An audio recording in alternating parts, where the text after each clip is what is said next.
A very good morning to all of you. This is Abhilasha Nahata, your political science teacher. So class, today we all are going to continue this chapter number 2 of your book. The name of your chapter is Planning and Development. In our previous class, we discussed about the major outcomes, and under that topic, we have covered foundations and land reforms. So today we all are going to discuss about the food crisis, and after that, one of the other major outcomes of the planning and development, that is the green revolution. Okay, so start करते हैं. So major outcomes I already told you क्या क्या major outcomes थे. ठीक है, अब इसमें आपका एक टॉपिक है food crisis. Now you all are like as you all know plannings चल रही थी and the agriculture situation went from bad to worse. 1960s के टाइम पे जो एग्रीकल्चर सिचुएशन थी इंडिया की बहुत ज्यादा वर्स्ट कंडीशन में आ गई थी. जो ग्रोथ रेट थी प्रोडक्शन की, ठीक है, फूड ग्रेन की जो ग्रोथ रेट थी वो काफी जो है डिक्रीज हो चुकी थी 1940s के कंपैरिजन में, 1950s के कंपैरिजन में. 1960s में जो है फूड ग्रेन प्रोडक्शन बहुत ज्यादा लो हो चुका था. एंड बिटवीन 1965 टू 67 बहुत से ड्रॉट्स कंट्री में, बहुत से ड्रॉट्स आए थे. ठीक है, बहुत हमारे कंट्री के कुछ पार्ट में बहुत ज्यादा ड्रॉट आ चुका था. ठीक है, एंड इवन उस टाइम पे दो वॉर्स भी जो है दो country when the country faced 2 wars and foreign exchange crisis. इसके बारे में हम अपने नेक्स्ट चैप्टर में पढ़ेंगे. 1965 एंड 1967 एंड आफ्टर दैट ये जो 1960s का टाइम पे जो 4th 5-year प्लान को पोस्टपोन भी कर दिया गया था. उस टाइम पे कंट्री में फूड क्राइसिस और जो ये वॉर थे कंट्रीज के साथ, foreign exchange crisis, foreign exchange crisis specially जो है कंट्री दूसरी कंट्रीज चाइना और स्पेशली पाकिस्तान के साथ चल रहा था. और हमारे कंट्री में जो फूड शॉर्टेज था काफी ज्यादा हो चुका था. Food shortage and famine like conditions in many part of the country. Okay, foreign exchange crisis हो गया, ठीक है, वॉर्स हो गए एंड उसके वजह से फूड शॉर्टेज, फेमाइन, ठीक है, ऐसी कंडीशंस जो है स्टैब्लिश्ड हो गई थी. Even drought, natural calamity drought भी था, उसके वजह से भी शॉर्टेज होने लग गई थी. सो ये जो कंडीशन थी सबसे ज्यादा वर्स्ट जो थी बिहार में थी, and it was most acutely felt as the state faced a near famine situation. ठीक है, बिहार के 9 डिस्ट्रिक्ट्स में, with 9 districts producing less than half of their normal output, उनका जितना भी नॉर्मल आउटपुट था उसका आधा भी वो प्रोड्यूस नहीं कर रहे थे. ठीक है, कुछ जो डिस्ट्रिक्ट्स थे वो 1/3 प्रोडक्शन ही कर पा रहे थे. जनरली अगर 100 kg है तो ओनली 30% ही वो क्या कर रहे थे, 30 kg तक का ही प्रोडक्शन जो है वो कर पा रहे थे. सो ये इस फूड डेप्रिवेशन के वजह से, फूड शॉर्टेज के वजह से, फूड ग्रेन प्रोडक्शन के डिक्रीज की वजह से मैल न्यूट्रिशन बहुत ज्यादा कंट्री में स्प्रेड हो गया. ऑब्वियसली पेट भरने के लिए भी खाना नहीं था तो ना प्रॉपर न्यूट्रिशन भी नहीं पहुंच पा रहा था बच्चों में. तो उस टाइम पे मैल न्यूट्रिशन बहुत ज्यादा थी, डेथ्स बहुत ज्यादा हो गई थी. जो अर्बन एरिया में आपका जो कैलोरी इनटेक होना चाहिए 2200 पर कैपिटा पर डे, वो रिड्यूस हो गया था 1200. ठीक है, 1200 तक में चला गया था, 2200 से 1200 तक में. ठीक है, इवन रूरल एरिया में 2400 होनी चाहिए. ठीक है, 2400 2450 पर डे होनी चाहिए एवरेज पर्सन का, वो भी काफी डिक्रीज हो चुका था. सो डेथ रेट इंक्रीज हो गई 34% हायर. 1967 में जो बिहार की डेथ रेट थी 34% higher than the number of deaths that occurred in the following year. Food prices बहुत ज्यादा इंक्रीज हो चुके थे. अगर नॉर्थ इंडियन स्टेट से कंपेयर करें तो वहां के कंपैरिजन में फूड प्राइसेस है काफी हाई थे बिहार में. व्हीट एंड राइस के जो प्राइसेस थे यू कैन से आसमान छू रहे थे. ठीक है, ट्वाइस थ्राइस बहुत ज्यादा रेट्स जो है इंक्रीज हो चुकी थी. The government had zoning policies, उस टाइम पे जोनिंग पॉलिसीज थी। जोनिंग पॉलिसीज मतलब कि जो गवर्नमेंट है उन्होंने क्या कर दिया था, जोन्स को, एरियाज को डिवाइड कर दिया था, एंड एरियाज जो डिवाइडेड थे, जोन बने हुए थे, पंजाब जोन, बिहार जोन, ऐसे जोन्स बने हुए थे। और उस जोनिंग पॉलिसी के अकॉर्डिंग क्या था, जो ट्रेड था, the trade off food across states, इसको प्रोहिबिट किया जाता था। नहीं तो पंजाब से ले सकते थे, बट इससे क्या हुआ, ये जोनिंग पॉलिसीज के वजह से ट्रेड भी क्या हो चुका था, ट्रेड भी नहीं कर पा रहे थे, and even this reduce the availability of food in Bihar dramatically. So ऐसे सिचुएशंस में जो सबसे पुअरेस्ट सेक्शन था उन्होंने बहुत ज्यादा सफर किया हमारे सोसाइटी में, एंड हमारे फूड क्राइसिस के जो ये कॉन्सिक्वेंसेस थे, ठीक है, क्या क्या बहुत वर्स्ट कॉन्सिक्वेंसेस रहे थे। गवर्नमेंट को यूएस से, ठीक है, हेल्प लेनी पड़ी थी, फॉरेन एड लेनी पड़ी थी, वो इंपोर्ट करवा रहे थे वीट को, स्पेशली वीट को यूएस से इंपोर्ट करवा रहे थे। एंड यूएस भी लाइक यूएस का भी क्या था, यूएस भी फूड वगैरह पहले तो वो हेल्प नहीं करना चाहता था, क्योंकि as we are like more influenced by the socialist model, ठीक है, सोशलिस्ट और सोशलिस्ट जो स्टेट्स थे उनके तरफ हम टिल्टेड थे। तो इस वजह से यूएस ने लाइक हेल्प की, ऐसा नहीं है हेल्प नहीं की, बट लाइक उन्होंने यहाँ पे भी अपना कैपिटलिस्ट वाला जो फंडा था उसको चलाया, ठीक है। तो अब प्रायोरिटी क्या थी हमारे प्लानर्स की, अटेन सेल्फ सफिशिएंसी इन फूड, उनकी सबसे मेन जो प्रायोरिटी थी कि हम सबसे पहले हमें अपने आप को, हमारी कंट्री को ऐसा डेवलप करना है जिससे कि हम सेल्फ सफिशिएंट बन जाए फूड में। The entire planning process and sense of optimism and pride associated with it suffered a setback. As you all know, we discussed it कि फोर्थ प्लान ईयर 19 जो फोर्थ प्लान ईयर लॉन्च होने वाला था 1956 में, 1960s के time पे, उस time पे क्या हो गया था, वो फोर्थ 5 ईयर प्लान लॉन्च हो ही नहीं पाया 1966 में, ठीक है, प्लान हॉलीडे ले लिया था 3 इयर्स तक का, right. So now food crisis के बहुत ही ज्यादा लाइक वर्स्ट कॉन्सिक्वेंसेस रहे। सो मेजर आउटकम्स में हमारा नेक्स्ट टॉपिक है ग्रीन रेवोल्यूशन। हम फूड क्राइसिस से इस टॉपिक को कनेक्ट करेंगे सबसे पहले कि कॉन्सिक्वेंसेस क्या रहे थे।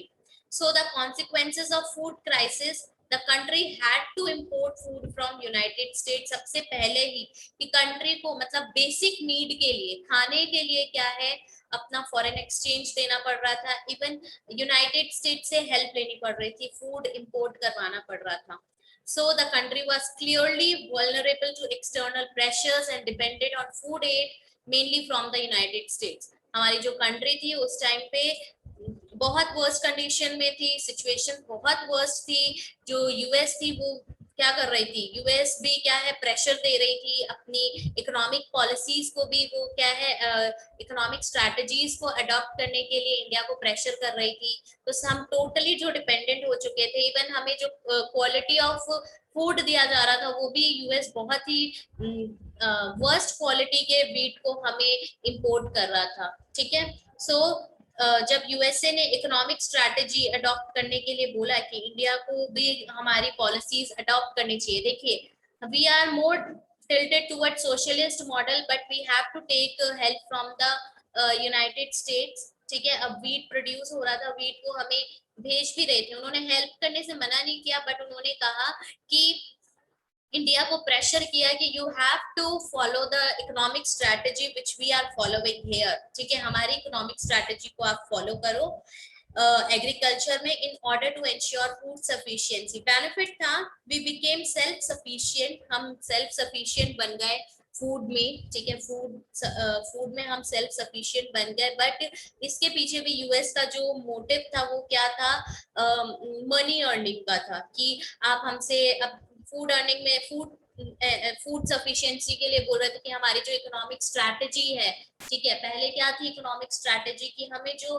पिछड़े हुए स्टेट्स थे, ठीक है, जो बैकवर्ड स्टेट्स थे, उनको हम हमारी जो 5 ईयर प्लान्स के अकॉर्डिंग हमारी जो पॉलिसीज थी उसे हमें क्या करना था, इम्प्रूव करना था, उनकी कंडीशंस इंप्रूव करनी थी। For example at the beginning of the chapter we have discussed कि उड़ीसा में क्या है इरिगेशन प्रोजेक्ट्स लगाए गए। क्यों लगाए गए कि अगर इरिगेशन प्रोजेक्ट्स होंगे वहां पे तो वो लोग इजीली इरिगेट कर पाएंगे लैंड्स को, और एग्रीकल्चरल लैंड जो है मतलब प्रोडक्शन होगा। But now according to this new strategy which India adopted or government adopted from the US, इसमें क्या था, जो कंट्री सेल्फ सफिशिएंट तो बना ही रही है, बट जो स्टेट्स ऑलरेडी फ्लरिश्ड हैं, ठीक है, अच्छे हैं, उनको क्या करना है, उनको हमें और ज्यादा इम्प्रूव करना है जिससे कि प्रोडक्शन इंक्रीज हो, ठीक है।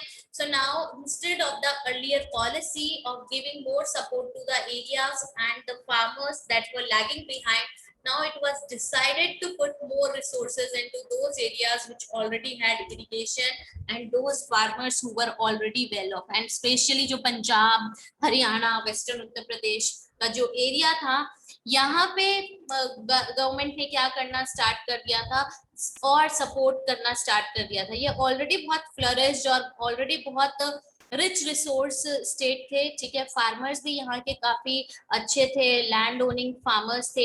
इवन यहाँ की प्रोडक्शन जो थी वीट की, राइस की, इवन स्पेशली वीट की काफी ज्यादा थी।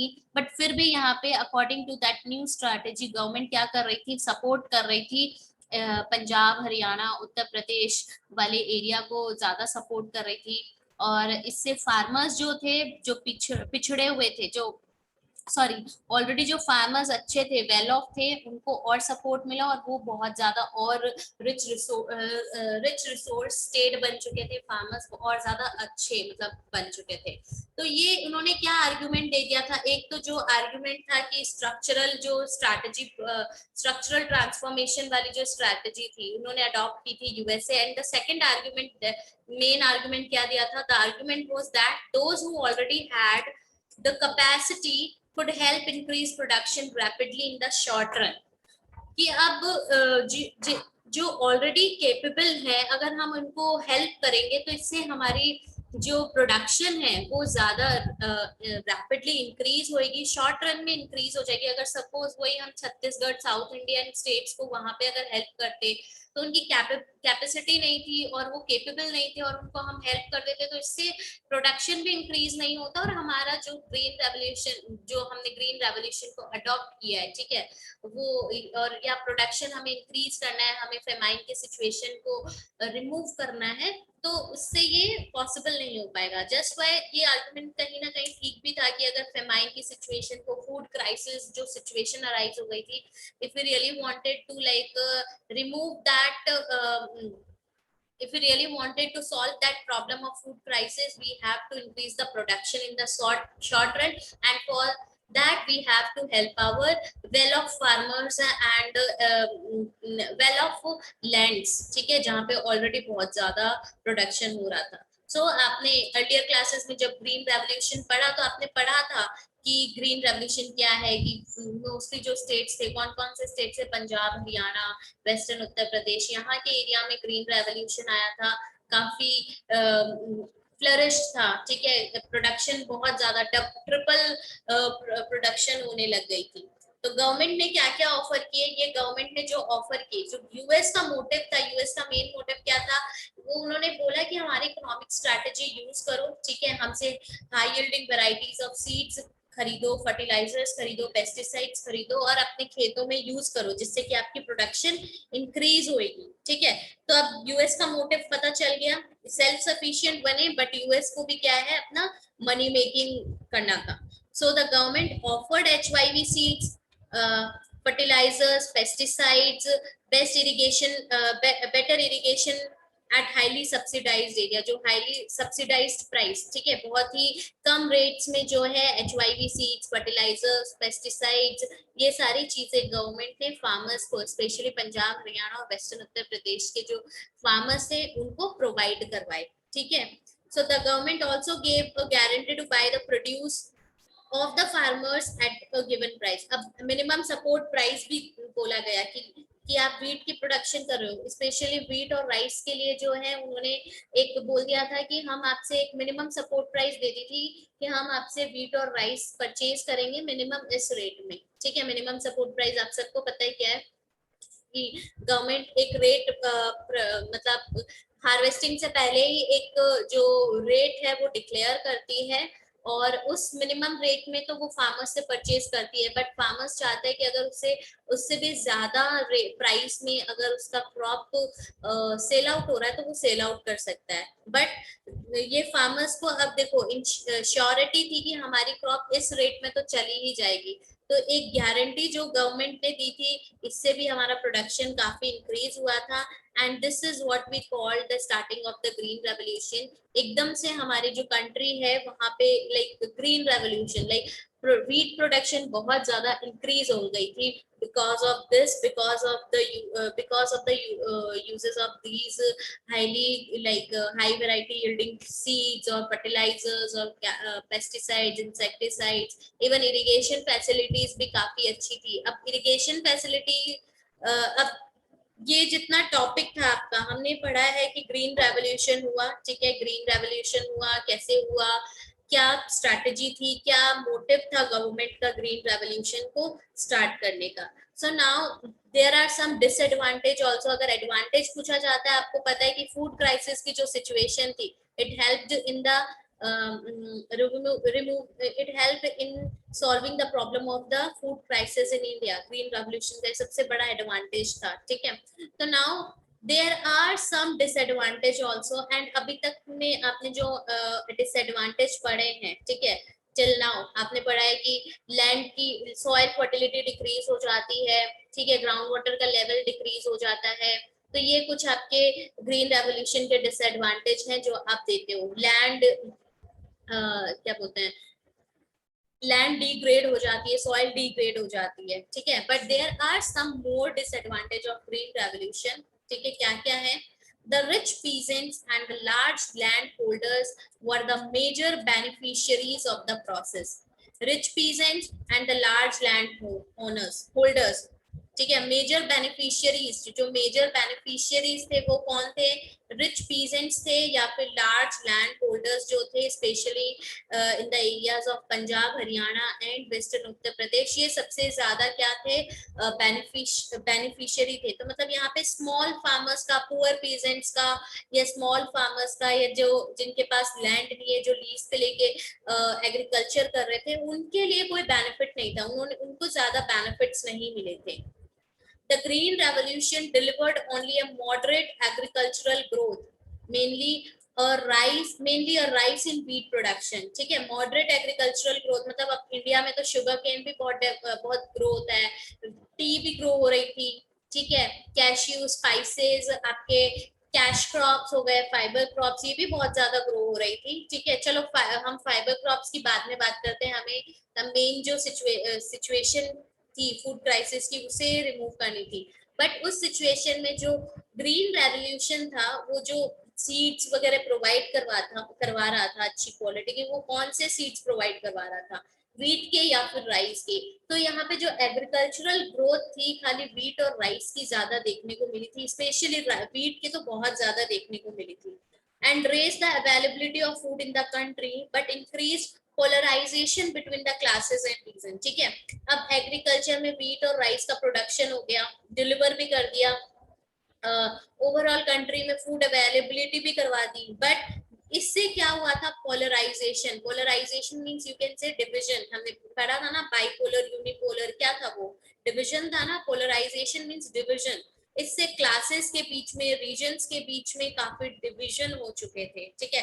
अब नाउ जो वेल ऑफ एरियाज थे, ठीक है, वो क्या मांग रहे थे कि अब सेपरेट स्टेट की, उन्होंने बोल दिया कि हम तो वेल ऑफ हैं, तो सेपरेट स्टेट की डिमांड करना स्टार्ट कर चुके थे। सेपरेट रीजन की जो क्लासेस थे, poor class, upper class, lower class, so called upper class, lower class regions थे, उनके बीच में काफी डिवीजन आ चुका था, ठीक है। Some regions like Punjab, Haryana, Western Uttar Pradesh became agriculturally prosperous while others remained backward। Punjab, Haryana, western Uttar Pradesh तो बहुत ज्यादा प्रॉस्पर किया उन्होंने, ठीक है, फ्लरिश किया। बट जो साउथ इंडिया का पार्ट है, छत्तीसगढ़ का पार्ट है, ठीक है, झारखंड, प्रेजेंट डे झारखंड का पार्ट है, ये जो एरियाज हैं वो बैकवर्ड ही रह गए थे। ये यहाँ पे जो फार्मर्स की जो सिचुएशन थी, ज्यादा इम्प्रूव नहीं हो पाई थी, ठीक है, वो पुअर ही रह गए थे। यस, जो फूड की सिचुएशन थी, फूड क्राइसिस था, शॉर्टेज था, उसकी अवेलेबिलिटी हो गई, बट वो प्रॉस्पर नहीं कर पाए, ठीक है, क्योंकि उनको ये अपॉर्चुनिटी दी ही नहीं गई थी, उनको ये अपॉर्चुनिटी मिली ही नहीं जितनी पंजाब, हरियाणा और वेस्टर्न उत्तर प्रदेश के फार्मर्स को मिली थी, ठीक है। So class one more thing, अभी डिसएडवांटेज हमने पढ़े, उससे पहले ये जो एडवांटेजेस थे, ठीक है, एक ये फूड क्राइसिस सिचुएशन को इसने रिमूव किया, ग्रीन रेवोल्यूशन की हेल्प से फूड क्राइसिस की सिचुएशन सॉल्व हुई। इसके साथ एक और एडवांटेज आपका ये भी है कि इससे जो है फेडरलिज्म स्ट्रांग हुआ हमारे कंट्री में। फेडरलिज्म कैसे स्ट्रांग हुआ? फेडरलिज्म इट्स लाइक अब रीजन्स जो थे यहाँ के, अब पीजेंट्स आने लग गए थे, ठीक है, सब अपने अपने स्टेट्स में फार्मर्स के लिए बोलने लग गए थे, तो उन्होंने अपनी ऑर्गेनाइजेशन, यहाँ पे रीजनल पॉलिटिकल पार्टी बन चुकी थी, तो अब जो स्टेट थे वो सेंटर से डिमांड कर रहे थे कि हमारे स्टेट में ये होना चाहिए, ठीक है, यहाँ पे इतनी इरिगेशन फैसिलिटी चाहिए या इतने सीड्स चाहिए, तो अब कॉन्टेक्ट में आ रहे थे, तो इससे फेडरलिज्म भी जो था हमारा स्ट्रॉन्ग हो रहा था, right. So now back to the topic, disadvantage of green revolution में अब इसके दो और इफेक्ट्स थे। क्या इफेक्ट्स थे? इंपॉर्टेंट है सुनना। The stark contrast between the poor peasantry and the landlords produced conditions favorable for left-wing organizations to organize the poor peasants. Stark contrast, ठीक है। अब जो है पुअर पीजेंट्री और लैंडलॉर्ड्स प्रोड्यूस कंडीशंस, ठीक है, ऐसी कंडीशंस आ गई थी, बहुत डिफरेंट कंडीशंस थी, जो रिच पीजेंट्स थे और पुअर पीजेंट्स थे, उन दोनों के बीच में बहुत ज्यादा डिफरेंस था। और जो ये पुअर पीजेंट्स थे और लैंडलॉर्ड्स थे, उन्होंने क्या किया? Left wing organisation, left wing, ठीक है, लेफ्टिस्ट पढ़ा था ना चैप्टर में, जो सोशलिस्ट है, ठीक है, सोसाइटी में इक्वालिटी को जो बोलते हैं कि जो पुअर्स के लिए फेवर करते हैं, डाउन टू अर्थ के लिए फेवर करते हैं, सपोर्ट करते हैं, उनको हम लेफ्ट विंग बोलते हैं। तो लेफ्ट विंग ऑर्गेनाइजेशंस जो थे वो पीजेंट्स के लिए अब क्या कर रहे थे? ऑर्गेनाइजेशंस को स्टैब्लिश कर रहे थे। They started making their own organisation, left wing organisation. तो ये भी एक था कि अब सेग्रीगेशन होने के चांसेस थे, पुअर्स एक तरफ और रिच एक तरफ, ऐसे करके left wing organisation they started making their own organization.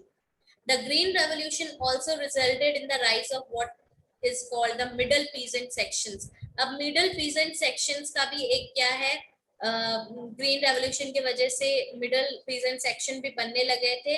And middle peasant sections कौन थे? ऐसे फार्मर मीडियम, जिनके पास मीडियम साइज की लैंड्स होती थी, वो भी बेनिफिट हुए काफी चेंजेस की वजह से, ग्रीन रेवोल्यूशन की वजह से, बट पॉलिटिकली काफी इन्फ्लुएंस हो रहे थे, ठीक है। स्मॉल स्मॉल कम्युनिटी, ये जो मिडिल फार्मर्स थे वो ये थे, अब ये मिल के क्या कर रहे थे? पॉलिटिकली काफी इन्फ्लुएंस कर रहे थे, अपनी खुद की ऑर्गेनाइजेशंस बना रहे थे। और इससे क्या हुआ कि जो एक यूनिटी है उसमें, मतलब नॉट यूनिटी बट ये है कि आप बोल सकते हो कि पॉलिटिकली इन्फ्लुएंस होके वो खुद की ऑर्गेनाइजेशन बनाना स्टार्ट कर देते थे। अब मिडल भी कर रहे थे, पुअर्स भी कर रहे थे, ठीक है, रिच तो कर ही रहे थे। तो this is about green revolution, ठीक है। So class advantage green revolution की, मतलब क्या कॉजेस थे कि जिसकी वजह से ग्रीन रेवोल्यूशन आया, ठीक है, उसके कुछ एग्जांपल्स भी पढ़े, कहाँ कौन कौन से स्टेट्स फ्लरिश हुए ग्रीन रेवोल्यूशन के बाद। एंड उसके बाद जो मेन क्वेश्चन अराइज होता है कि मेजर आउटकम क्या था ग्रीन रेवोल्यूशन का?